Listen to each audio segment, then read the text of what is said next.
from this government. This is a government that makes mistakes but never admits them. But this $60 billion mistake is a doozy.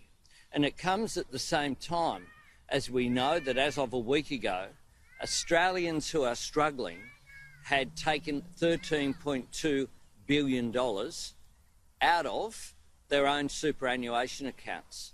What that means, of course, is that that means they have less in their retirement savings. It also means that the cost to the future economy, the burden which is there of retirement, will be greater on Australians and on our national economy. We know also there that there's been substantial fraud when it comes to the handling of superannuation. This is a government that should have rolled out this program in an orderly way, but they didn't. They said no to wage subsidies when Parliament first met and only were dragged to it by the knowledge that without wage subsidies there would have been substantially more people joining the Centrelink queue. There would have been queues like we saw on that Monday morning, those horrific scenes that we haven't seen in this country for many decades.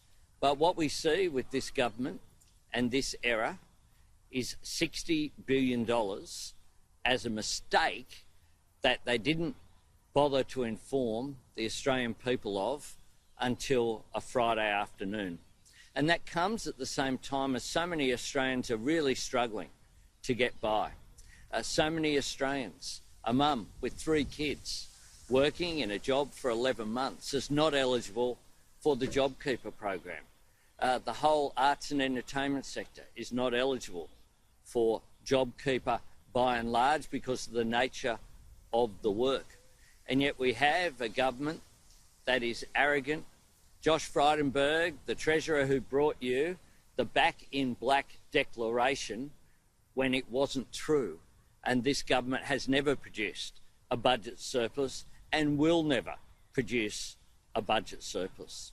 Happy to take questions. You spoke then of some people that have missed out. What areas in particular do you think JobKeeper should now be expanded to cover? What we should have is the calculation, if the government can actually do it competently, of what the costs would be, for example, the impact on casuals who've missed out, the impact on other sectors who've missed out, what should happen to areas like the arts and entertainment sector in terms of a specific package to provide support to those workers, the university sector, workers like Donata workers. Now, Donata workers used to work for a company called Qantas.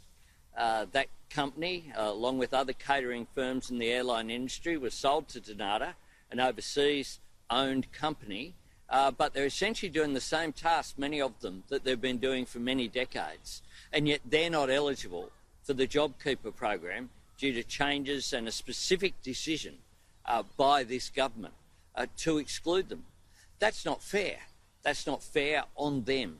And it's those workers who are being punished, not the owners of the company Donata, who of course received the permission of this government to take over that company.